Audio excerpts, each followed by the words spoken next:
adagi laiba mising na hairok tagini na paksaleba hairok tagi yam thana irang to la kadro adada akona side and the yeng kanda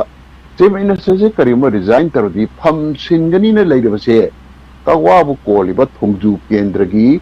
MLA Bijoy or hairok kendragi apagi thokchom radesam ani se kari paksali no wahang ma ai gi wakal na eba adu paksal na ba khona ba matamda akogi aranda prachar pangchan da sandokpa prachar sandokpagi sakti di moidal leide fajana masik tigalaga akoi verify to khawaju khawal kambu yorgo no ju khare henmandru no chahi tara mangani pairami do koi imphal dei pairi si chahi tare bakhai da ngai khawal dei haigala sarkar thugai de irang to wi ba khawal dei hairo ke do khawal hairo wangjing da khali to oi Chief Minister na lighter venda haiba na taga khara serious venda haiba wapam leki lebaki Luchingba Chief Minister na ngangi ba che phagi makta tawra so magi manungi wakal pongdu ena panari neba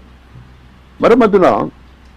Chief Minister sina hojik Manipur tawri che magi matam dane Manipur pura singup thaki divide taw akhoi tapaka hojik chinga changna ba yar dana leki adagi amisana so hairak krenna akhoi amisana hairak kidu lighter behendane haidoribra mana dilidigi halaga chingna amisagi tampakna ai kain haidu lighter behlo mayamna tapkhadra kandana ma haigi haidena suru muru torga dum lotion gi object se honorable CM jina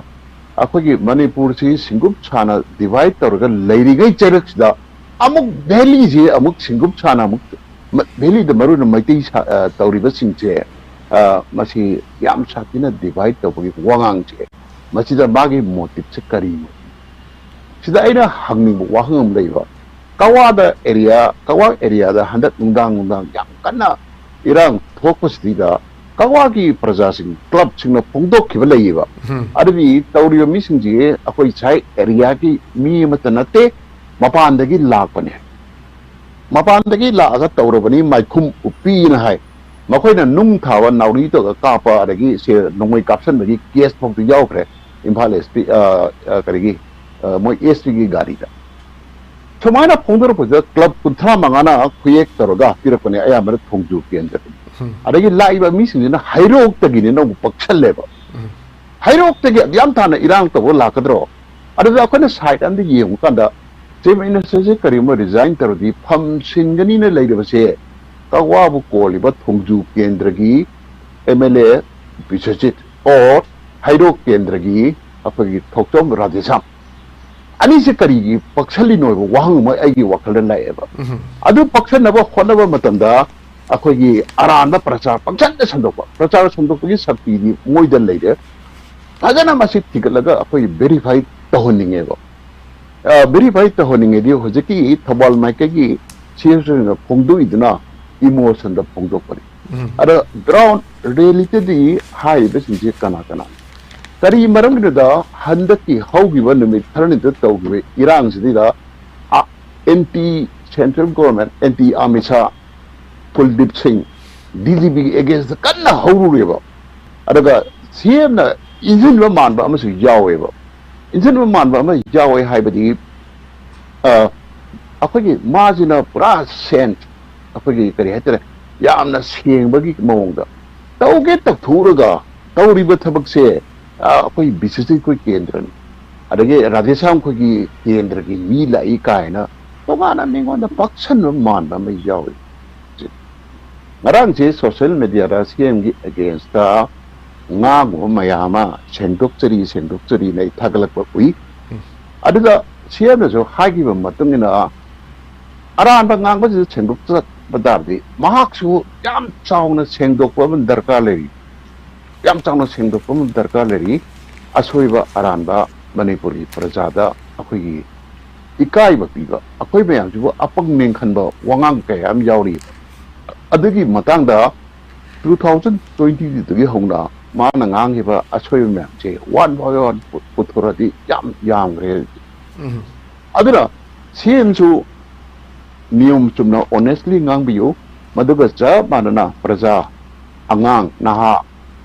loina magi matau tomdra akhoi atumba ngang batamakaneba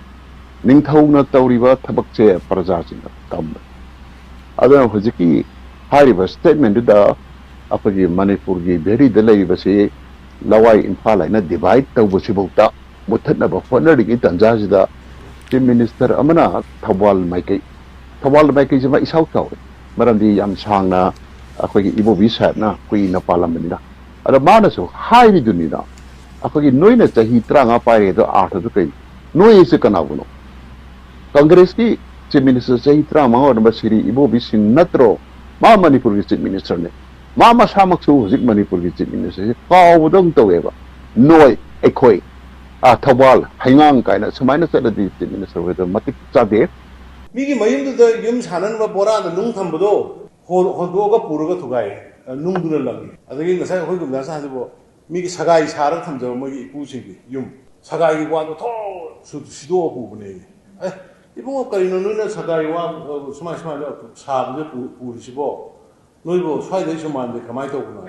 아니 내가 좀 다도 뭐라 아이 획득거리 하니 그노덕이 란 따르고 부직기 소음덕이 커뮤니티 있는 따르고 란지 그 쇼부는 स्वाई तारे लांजे police ने Nomi caption लिया police की गाड़ी से Nomi caption लाया अगर police ने हल्ला करना पुलिस पत्ते है तो पुलिस मीने जिम्मे काउ अगर नहीं लोशिंजर को दा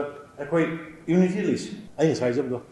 मतम न पोरफंग आता नहीं मतम न इसो न तम लाइक रमने रोई ना आई की लाइक तो रोई तम लाइक रमने कोई होना बोले पे आते कोई पुंजन सी कोई यूनिटी लिसी अगर मणिपुर से यंग हो जी फेंसिंग खाब जिम्मे लोशन लगा एफएमआर कथले तो अगर की बायोमेट्रिक लोग दोनों खतना कोई illegal migrants in Kandoko Horedo. Siki Posa Karase, Adagi Asanapal, Akogi NDO, have a Kambudo, Chapian, Simba Horedo. Siki Posa Karase, Tauraga, Torbamatanda, Tungilaka, the Bamadi, Mirul Sindu. Intake like Johoring, the chef, secure. Adugi neighbor windows.